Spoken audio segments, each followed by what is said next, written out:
Hey all, Bree from the No Guilt Mom podcast, and I have got a gift for you this holiday season. If you love the No Guilt Mom podcast, and I mean love the No Guilt Mom podcast, then tell us about it. Leave us a review, and you can be entered to win a No Guilt Mom gift card. All you have to do is leave a review, take a screenshot, and then simply go to noguiltmom.com/review to enter our giveaway for a free No Guilt Mom gift card, simply for telling us what you think about the podcast. It is amazing. But don't delay. Get right on this, as we're going to be giving away that No Guilt Mom gift card on December 21st. So get right on over and visit noguiltmom.com/review. Welcome to the No Guilt Mom podcast. I am your host, JoAnn Crohn, and I get to give you another No Guilt Mom win with our longtime OG Balance VIP member, Liz. And Liz has such a story to tell you, because if you're in a situation right now where you feel like your child isn't getting what they need from their school, or there's a lot of miscommunication going on, Liz's story is here to help you out. So welcome, Liz, to the podcast. Hi, Miss JoAnn. Thank you for that lovely intro. I am excited to tell your story because we've seen you go through such a change here with us in the last 3 years, and just in your confidence and the way that you are advocating for yourself and for your son. So let's start off in the beginning. What was it like before you started advocating for Sean, and what was going on that you felt really upset about? I really just felt upset because Sean was not getting the attention that he needed.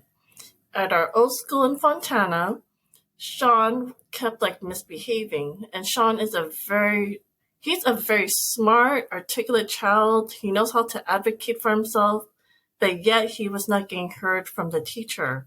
So all his actions that he was doing in the classroom, he will immediately get sent to the principal, and the principal will always contact me on a daily basis. Ms. Hurst, you need to come get your child. And this was on a daily basis, and this is very frustrating. I couldn't get anything done. I couldn't even take a shower if I wanted to. Yeah, that was a lot of phone calls. And how old was Sean when this first started happening at school?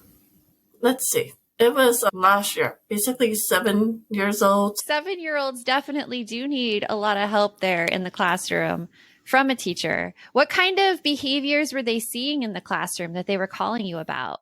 They were calling me about meltdowns, tantrums. I even remember this one incident where he had his own recess, where he would just run around in the class. He was not staying in his seat. And when recess did come along, all the other students went to recess. He just had to remain in the classroom because he had his own recess. Breaks my heart. We weren't aware that he had ADHD. I remember you talking about this and your frustration at the time too. And as a teacher, a lot of teachers do get training in noticing when there's something that a kid needs a little more assistance with and a challenge with. And it was something that I know I was really upset at the school for you at the time, because I'm like, why can they not see that he needs something more than he's been given? Because he's not a bad child at all, but there is something there that needs to be dug into a little bit more to see what other assistance they could give Sean. And so what happened that started the change to you advocating more? Since he wasn't getting the necessary help at his old school, I decided to take Sean to a psychologist, just out of curiosity, just to see what his diagnosis is. Maybe he has ADHD, maybe he has anxiety. And I'm glad I did, because I did receive an official diagnosis of ADHD. But yet at the time, I still feel they weren't giving him the help and tools that he needed to be successful in the classroom. So what did you do then when you figured out that he was not getting what he needed? After I got the official diagnosis of the ADHD, I wrote in an email that he needs a 504 plan. And did the school help you out from there? They did some things, but then it's like the teacher resigned. The teacher resigned like towards the end of Christmas break, and then a new teacher was being trained. Oh, wow. But then he was like so much better with the new teacher because the new teacher was familiar with him. And plus she knew that Sean had the ADHD diagnosis, that she was a little bit more patient with Sean. So I think there were some changes, but not that many changes like I would like. The attitude of the teacher in the classroom and the attitude of the adults dealing with Sean and interacting with Sean on a daily basis makes a difference. Like you saw the difference. The patience level was better and she knew about his diagnosis as well. So I think that was like a really good change for Sean because the teacher was more patient with him. And even they said if Sean behaved for a week, he would get a pizza party. So he did get that pizza party. He did get to invite his little classmate friends to the pizza party, and he just had fun. But I still think they weren't giving him that whole assistance that he needed. Great, a pizza party is great for rewarding him, but that's only like short term. He needs help long term to be successful. Exactly. And is that when you decided to move him schools? Yes. During the summer of 22, we came over here. We moved to Anaheim. Again, Sean was acting up, but thank goodness we got this excellent second grade teacher. She observed Sean. She noticed something was off about Sean, called me into a meeting and told me, I noticed that Sean has poor social skills and he doesn't make that much eye contact with me. We should form a student support team on how we can further assist Sean or what other tools he needs. And did they find that he had another diagnosis in addition to ADHD? Yes. Sean has ADHD and autism, so he's a 2E child. So now with Sean at school, how are things going? Sean is doing much better, but unfortunately in January or the end of January, he wasn't on medication at this time. So he kicked, of all people to kick, he kicked the principal in the knee. So even with the IEP, he was still getting in trouble. And just suspending him, that doesn't help him much either because he's not a normal child. Suspending him, it doesn't work.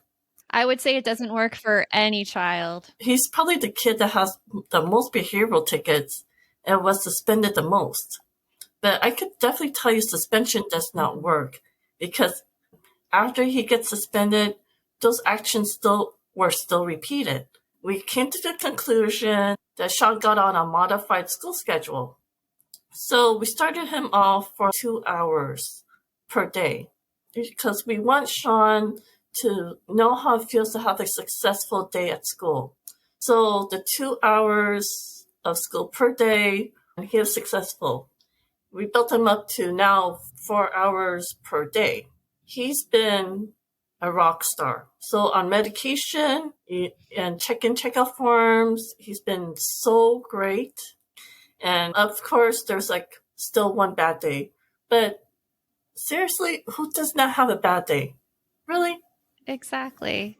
Liz, you have done so many things, and I hope that you are super proud of how far you've come. When you saw that other school wasn't helping him or wasn't trying to figure out what was going on with him, and you moved to a new school who was willing to work with him unconventionally, like giving him that modified school schedule so that he could build up his confidence in being in school and having those behaviors, that is such a big thing. Two things that we say a lot in balance: to really figure out what is behind the behavior, and then to build confidence in kids by starting small first and then working up and up. It's just, again, I came such a long way. And now for the end of the school year, Sean is now participating at the end of the year activities, and he'll be going back to his regular schedule starting the month of June. I know only for 2 more weeks, but I will take that any day because we came from such a long road. You did. Well, Thank you so much, Liz, for sharing your story. I'm really happy for you, and I'm really proud of all the work you've done. Oh, thank you, JoAnn. Thank you for having me, and thank you for letting me share my story. Are you looking for something to listen to with your whole family? Then check out 6 Minutes, produced and created by Gen Z Media. With over 200 twisty, cliffhanger-filled episodes, 6 Minutes tells the story of 11-year-old Holiday who is pulled from the icy waters with no memory of who she is or where she came from. 3 years ago, Brinley Pasternak helped the Anders family uncover the truth about Holiday's past. Now she'll need them to help her find the truth about hers. In 6 Minutes Out of Time, the long-awaited sequel, Cyrus Anders is found unconscious near the mysterious Elixir Academy in Florida, and Brinley learns the school may have a shocking connection to her missing mother. Dive in now and get the most downloaded family audio adventure in history. Follow 6 Minutes wherever you get your podcasts. You can listen early and ad-free with the GZM family subscription.